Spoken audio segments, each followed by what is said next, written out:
অন্য এটা নতুন ভিডিঅ'ৰ সৈতে মই উৎপল আপোনালোকৰ ওচৰত।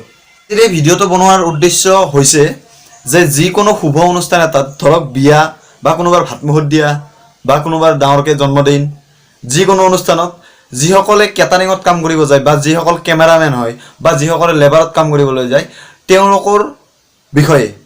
সকলো বিয়াতে এনেকুৱা নহয়, কিন্তু 100খনৰ ভিতৰত 30খন বিয়া এনেকুৱা থাকে।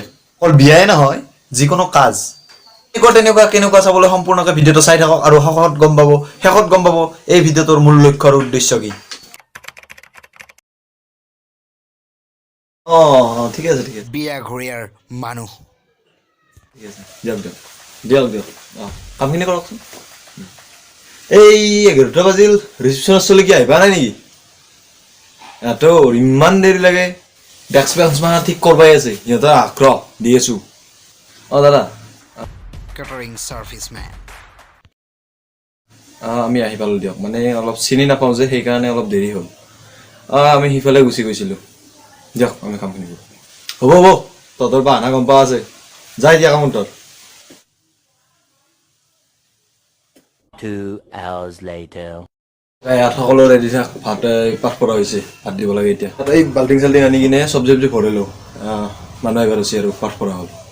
এই ভাত দিবা আছে ইয়াত, তাতে ঠিক কৰিলোঁ চবখিনি, মানুহ মাতি আনি আছোঁ আমি। কৰিলোঁ দাদা, কৰিলি নেকি? দে ঠিক আছে দে, মানুহ আনি আছোঁ। দাদা ভাত দিম নেকি? অলপ লওক। দিয়ক বাইদেউ ভাত, বাইদেউ ভাজি দিম নেকি? বাইদেউ?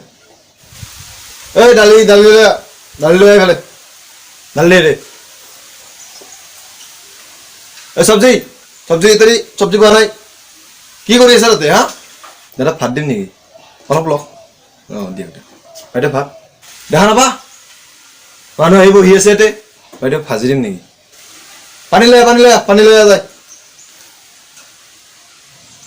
এই তাতে দি চব্জি, চব লৈ আহিছে দে। চাই আহিছো তোৰ কামত ধান্দা নাই, তই কি কৰিছ? দালি আন খুৰী খালে? দিয়ক ঠিক আছে। পেহী খালে? দিয়ক সদ হৈছেনে? এই চব্জি লৈ এই চব্জি দি আছো তো, ইমান খৰধৰ নকৰিবচোন। আমি এফালৰ পৰা দি আছো, সিফালে নহ'লে ইফালে গ'লে ইফালে নাপাব, ইফালে গ'লে ইফালে নাপাব। দি আছো ৰ'ব, ইমান কৈ কনফিউজ নকৰিবচোন। দি আছো, মুখখন কমকৈ চলো, হাতখন বেছি, কামত ধান্দা নাই। বাইদেউ ভাজি দিম নেকি? বাইদেউ? দাদা ভাত দিম নেকি? অলপ লওক। দিয়ক এই দালি ইফালে, ভাত লৈ বেটি যাক থিয় হৈ আছে, আছে না? দাদা ডিচেম্বৰৰ বিয়া আৰু নেমু দিয়া নাই, আইটেমত নাই। নিমখ লৈ আন হ'লে, অলপ নিমখ আছে তো, নিমখ লৈ আহ।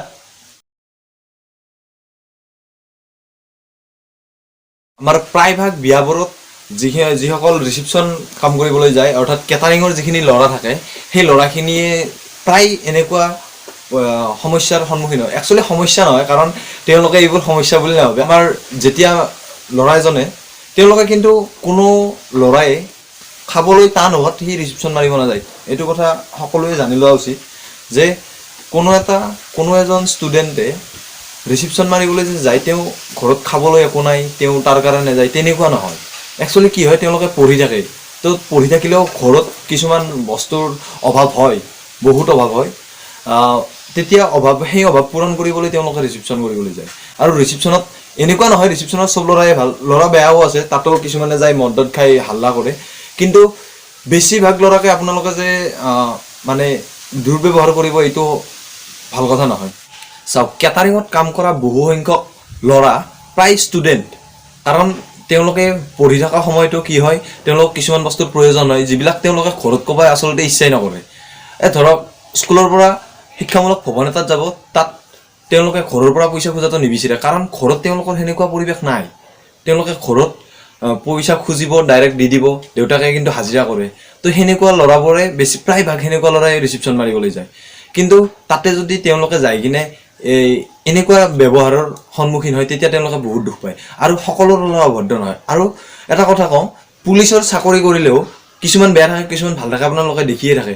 তো ছেম তেনেকুৱা যে ৰিচিপশ্যন কৰা, কেটাৰিং কাম কৰা কিছুমান দুই এজন ল'ৰা বেয়া থাকে কিন্তু সকলোকে দুৰ্ব্যৱহাৰ কৰাটো একদম উচিত নহয় কাৰণ আমি বহুত এনেকুৱা পাইছোঁ যে মানুহবোৰে এই ৰিচিপশ্যন কৰা চলি এই কেটাৰিঙৰ ল'ৰা কৈ দি টেনশ্যন নাই সেনেকুৱা হয় কিন্তু তেনেকুৱা কৰা একদম উচিত নহয় মই এই ভিডিঅ'টোৰ দ্বাৰাই এটাই ৰিকুৱেষ্ট কৰিব বিচাৰিছোঁ যে আপোনালোকে সকলোকে দুৰ্ব্যৱহাৰ নকৰিব মানে কাকোৱে দুৰ্ব্যৱহাৰ নকৰিব তথাপি কি ৰিচিপশ্যনৰ ল'ৰাখিনিক দুৰ্ব্যৱহাৰ নকৰিব কাৰণ তেওঁলোকে একদিনে যায় আপোনালোকৰ ঘৰত বুজিছেনে কিন্তু যাই কিনে তেওঁলোকে নিজৰ দৰে কাম কৰে তেওঁলোকে হয় তাৰ কাৰণে মাননীয়তা পায় বা তেওঁলোকে হাজিৰাটো পায় কিন্তু সেই হাজিৰাটো দিয়ে তেওঁলোকে বহুত ডাঙৰ কাম নকৰে ল'ৰা থাকে যিয়ে মদত খাই কিনে একদম হাল্লা হুল্লা কৰে তেওঁলোকৰ ঠিকাদাৰে চাই বা আপোনালোকক গালি দিয়ক সেইজনকো গালি দিয়ক ঠিকাদাৰজনকো গালি দিয়ক কিন্তু সকলোকে তাত সাঙুৰি লোৱাটো একদম উচিত কথা নহয় তো আজিলৈ ভিডিঅ'টো এইখিনিয়ে যদি ভিডিঅ'টো ভাল লাগিল তেতিয়াহ'লে লাইক কৰিব যদি মোৰ চেনেলটো নতুনকৈ আহিছে তেতিয়াহ'লে ছাবস্ক্ৰাইব কৰিব আৰু ভিডিঅ'টো কেনেকুৱা লাগিল কমেণ্ট কৰি নিশ্চয় জনাব মোৰ নাম